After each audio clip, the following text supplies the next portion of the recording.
दोस्तों नमस्ते प्रणाम। तो कैसे हैं आप लोग? आई होप आप सब बहुत अच्छे होंगे। दोस्तों चलिए हम आपको एक और कहानी सुनाते हैं। कहानी का शीर्षक है स्वजाति प्रेम। दोस्तों इससे पहले कि हम आपको कहानी में ले चलें, आप हमारे चैनल को सब्सक्राइब करें और वीडियो को एक लाइक अवश्य करें। तो चलिए शुरू करते हैं बिना किसी देरी के कहानी स्वजाति प्रेम। एक वन में एक तपस्वी रहते थे। वे बहुत पहुंचे हुए ऋषि थे। उनका तपस्या बल बहुत ऊंचा था।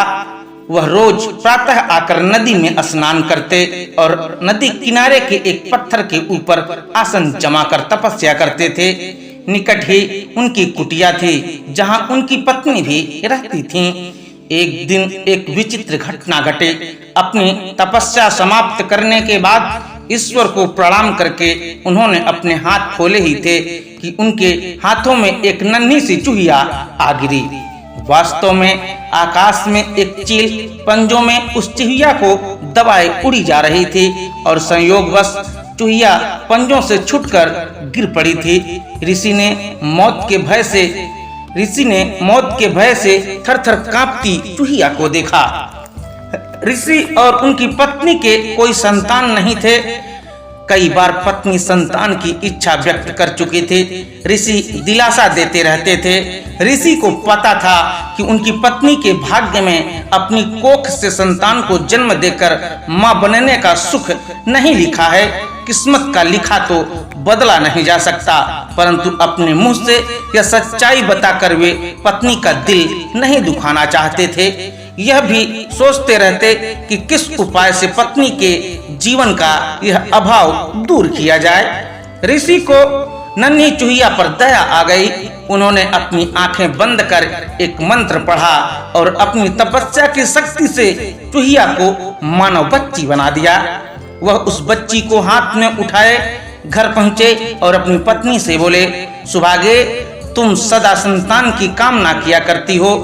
समझ लो कि ईश्वर ने तुम्हारी प्रार्थना सुन ली और यह बच्ची भेज दी। इसे अपनी पुत्री समझकर इसका लालन पालन करो। ऋषि पत्नी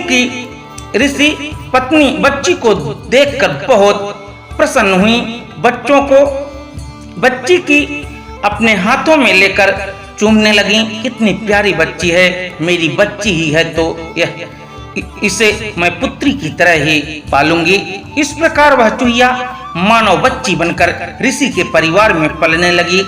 ऋषि पत्नी सच्ची माँ की भांति ही उसकी देखभाल करने लगी। उसने बच्ची का नाम कांता रखा। ऋषि भी कांता से पितावत स्नेह करने लगे। धीरे धीरे वे यह भूल गए कि उनकी पुत्री कभी चूहिया थी। माँ तो बच्ची के प्यार में खो गई। वह दिन रात उसे खिलाने और उससे खेलने में लगी रहती। ऋषि अपनी पत्नी को ममता लुटाते देख प्रसन्न होते कि आखिर संतान न होने का उसे दुख नहीं रहा। ऋषि ने स्वयं भी उचित समय आने पर कांता को शिक्षा दी और सारी ज्ञान विज्ञान की बातें सिखाई। समय पंख लगाकर उड़ने लगा। देखते ही देखते माँ का प्रेम तथा ऋषि का स्नेह व शिक्षा प्राप्त करती कांता बढ़ते बढ़ते 16 वर्ष की बेटी के विवाह की चिंता सताने लगी। एक दिन उसने ऋषि से कह डाला, सुनो, अब हमारी कांता विवाह योग्य हो गई है। हमें उसके हाथ पीले कर देने चाहिए। तभी कांता वहां आ पहुंची। उसने अपने केसों में फूल गूंथ रखे थे। चेहरे पर यौवन दमक रहा था। ऋषि को लगा कि उनकी पत्नी ठीक कह रही है। उन्होंने धीरे से अपनी पत्नी के कान में कहा, मैं हमारी बिटिया के लिए अच्छे से अच्छा वर ढूंढ निकालूंगा। उन्होंने अपने तपोबल से सूर्य देव का आह्वान किया। सूर्य ऋषि के समान प्रकट हुए और बोले, प्रणाम मुनिश्री, कहिए आपने मुझे क्यों याद किया है, क्या आज्ञा है? ऋषि ने कांता की ओर इशारा करके कहा, यह मेरी बेटी है, सर्वगुण सुशील है। मैं चाहता हूँ कि तुम इससे विवाह कर लो। तभी कांता बोली, तात यह बहुत गर्म है, मेरी तो आंखें चुंधिया रही हैं। मैं इनसे विवाह कैसे करूं? न कभी इनके निकट जा पाऊंगी न देख पाऊंगी। ऋषि ने कांता की पीठ थपथपाई और बोले, ठीक है, दूसरे और श्रेष्ठ वर देखते हैं। सूर्यदेव बोले, ऋषिवर, बादल मुझसे श्रेष्ठ हैं, वह मुझे भी ढक लेता है, उससे बात कीजिए। ऋषि के बुलाने पर बादल गरजते हुए और बिजलियां चमकाते हुए प्रकट हुए। बादल को देखते ही कांता ने विरोध किया, तात, यह तो बहुत काले रंग का है, मेरा रंग गोरा है, हमारी जोड़ी नहीं जमेगी। ऋषि ने बादल से पूछा, तुम ही बताओ कि तुमसे श्रेष्ठ कौन है। बादल ने उत्तर दिया, पवन, वह मुझे भी उड़ा कर ले जाता है, मैं तो इसी के इशारे पर चलता रहता हूँ। ऋषि ने पवन का आह्वान किया। पवन देव प्रकट हुए तो ऋषि ने कांता से ही पूछा, पुत्री, तुम्हें यह वर पसंद है। कांता ने अपना सिर हिलाया, नहीं तात, यह बहुत चंचल है, एक जगह टिकेगा ही नहीं, इसके साथ गृहस्थी कैसे जमेगी। ऋषि की पत्नी भी बोली, हम अपनी बेटी पवन देव को नहीं देंगे, दामाद कम से कम ऐसा होना चाहिए जिसे हम अपनी आंख से देख सकें। ऋषि ने पवन देव से पूछा, तुम ही बताओ कि तुमसे श्रेष्ठ कौन है।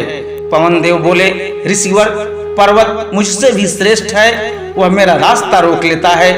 ऋषि के बुलावे पर पर्वतराज प्रकट हुए और बोले, ऋषिवर, आपने मुझे क्यों याद किया। ऋषि ने सारी बात बताई। पर्वतराज ने कहा, पूछ लीजिए कि आपकी कन्या को मैं पसंद हूँ क्या। कांता बोली, ओह, यह तो पत्थर ही पत्थर है, इसका दिल भी पत्थर का होगा। ऋषि ने पर्वतराज से उससे भी श्रेष्ठ वर बताने को कहा तो पर्वतराज बोले, चूहा मुझसे भी श्रेष्ठ है, वह मुझे भी छेद कर बिल बनाकर उसमें रहता है। पर्वतराज के ऐसा कहते ही एक चूहा उनके कानों से निकलकर सामने आ कूदा। चूहे को देखते ही कांता खुशी से उछल पड़ी, तात, तात, मुझे यह चूहा बहुत पसंद है, मेरा विवाह इसी से कर दीजिए, मुझे इसके कान और पूंछ बहुत प्यारे लग रहे हैं, मुझे यही वर चाहिए। ऋषि ने मंत्र बल से एक चूहिया को तो मानवीय बना दिया, पर उसका दिल तो चूहिया का ही रहा। ऋषि ने कांता को फिर चूहिया बनाकर उसका विवाह चूहे से करा दिया और दोनों को विदा कर दिया। दोस्तों, इस कहानी से हमें यह सीख मिलती है कि जीव जिस योनि में जन्म लेता है उसी के संस्कार बने रहते हैं, स्वभाव नकली उपायों से नहीं बदले जा सकते। अगर कहानी आपको अच्छी लगी हो तो आप हमारे चैनल को सब्सक्राइब करें और इस कहानी को अपने दोस्तों के बीच शेयर अवश्य करें। तो मिलते हैं कल एक और नई कहानी के साथ, तब तक के लिए जय हिंद, जय भारत, वंदे मातरम।